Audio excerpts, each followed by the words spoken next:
Crime. Not everyone is suited for it. In fact, we can objectively say that some people are not suited to a life of crime. Like you, for example. You'll probably never plan a grand heist.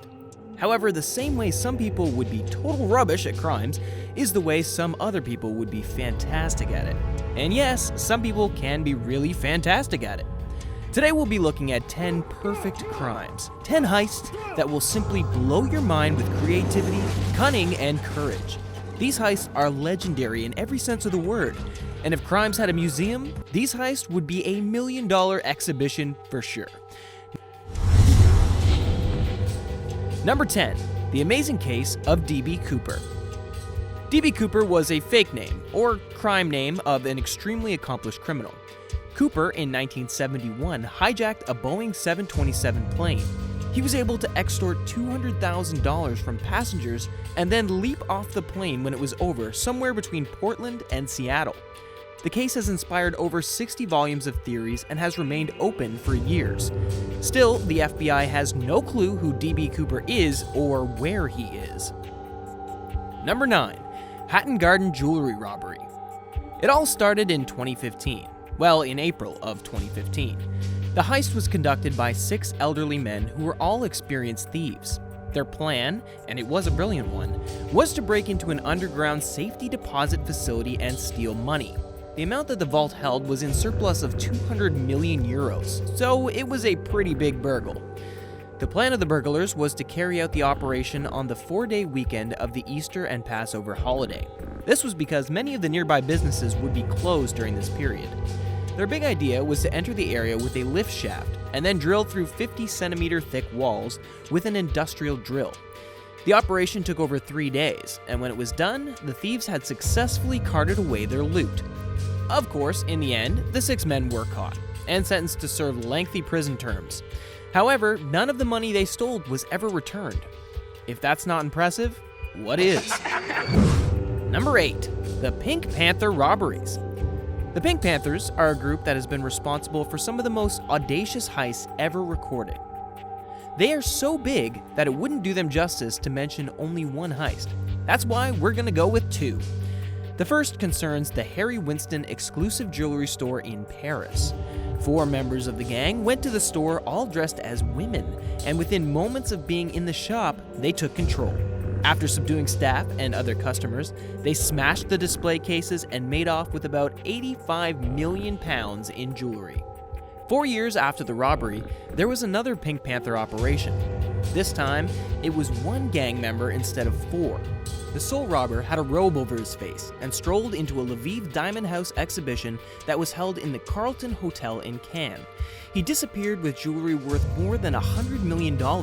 Many people regard it as the single largest jewel theft of all time. Number 7. Russian Hackers. If you're American, you most likely have heard about the notorious Russian hackers that may or may not have interfered with American elections. Well, these hackers are of a different kind. Between 2014 and 2016, a group of Russian hackers were able to steal about 650 million pounds from banks around the world. They did this by developing a complex system of malware and phishing attacks. They used these attacks to hack the banks, study their operations, and even watch them through their own CCTV. These hackers even programmed ATM machines to dispense cash at different times. They robbed as many as 100 banks in more than 30 countries.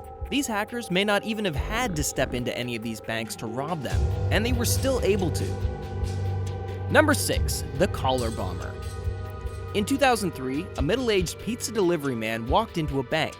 He handed a note to the teller. The note said that all of the money in the bank should be put into a bag and given to him. To further convince the teller, he lifts his shirt and reveals a collar bomb. The teller, scared, hands over more than $8,000 to him. She tells him that they cannot get more than that, and he walks away. Soon enough, the police catch up to the suspect and arrest him. However, he starts screaming that the collar bomb on his neck will blow up and that he was actually forced to commit the bank robbery. The police tried calling the bomb squad, but 3 minutes before their arrival, the bomb blows, and the man dies. This set off a chain of investigations that led the police through dead bodies in freezers, a psychotic with a penchant for talking too much, and a particularly gifted handyman. It turned out in the end that the heist wasn't really about the money. Instead, it was about giving the police a headache, a case that had so many questions that were impossible to answer. Number 5. Wilcox Train Robbery.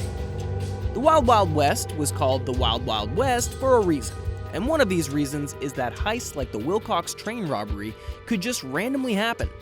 However, even when considering Wild West robberies, the Wilcox train robbery stands out. In fact, it's almost iconic.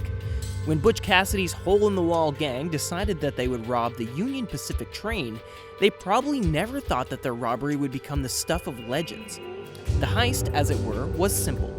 There were two signalmen who would stop the train in the middle of Wyoming. The gang would dynamite the cart that was holding the strongbox. They stole $50,000 that day, which is equal to $7 million in today's currency. They were never tried in court for the robbery, although most of the gang died later in shootouts with lawmen. Number 4. The theft of the crown jewels. The year is 1671. Colonel Thomas Blood, an Anglo-English adventurer, comes up with a stunning plan. He's going to integrate himself with the master of the jewel house in the Tower of London, disguised as a parson. For his wife, he will hire a prostitute. As far as heists go, it was an excellent one. It took only a few visits to the master of jewel house for Blood to perfect his plans. Soon, he convinced the master to allow him and 3 accomplices to enter the jewel house. When they got into the jewel house, they put their plan in motion. The master was clubbed and bound, the royal scepter was sawed in half, and St. Edward's crown was flattened under the weight of a mallet. One of Blood's accomplices proceeded to hide the royal orb in his breeches. However, escape wasn't easy. The royal orb was dropped, and Colonel Blood was arrested. Surprisingly, when brought before Charles II, he was pardoned. Apparently, even the king knows a good heist when he sees one.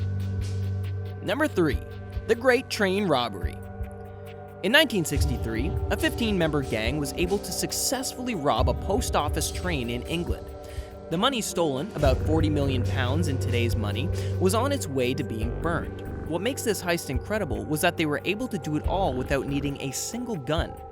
However, they were eventually caught because they played a game of Monopoly with the cash in a barn. They managed to leave fingerprints all over the place, and that made it very easy for police to apprehend them. The lesson learned here, of course, is to avoid playing in barns after a successful heist. Number 2. Boston Museum Heist. Museum heists are very common in the movies, aren't they? Well, this real-life Boston Museum heist will most definitely leave you shaken. It all started with 2 men and a pair of police uniforms. These men appeared at the museum and pretended to be responding to a distress call. They entered the Isabella Stewart Gardner Museum in Boston under this pretense. After making quick work of the guards, they went on to ransack the museum, stealing 13 works of art that have an estimated value of over $500 million. This happened to be the most valuable property theft ever recorded. Some of the art pieces include a Rembrandt, one of the Theory 4 known Vermeers in the world, and lastly, several Degas drawings. And that was all. No one was ever arrested, and none of the drawings has been recorded. No getaway cars, no large gangs, no AK-47s, no masks, and no missiles. Just 2 guys and 2 police uniforms. Could there be a heist even more impressive? Yes. Number 1. Saddam's Note. Remember I said that if this heist were in a museum for heists, it would be worth $1 billion, right? Right? Well, that wasn't figurative. A day before the coalition led by the United States invaded Iraq, Saddam Hussein sent his son to the central bank of the country. His mission was simple: withdraw all the money in the bank. And it was done. The central bank offloaded all of its cash into strong boxes. About 3 lorries were required to transport all of the money back to the government house. That day, about $1 billion left the Central Bank of Iraq. Later, after the invasion, about 1/3 of the money was found in a section of the palace. However, 1/3 of it was never found.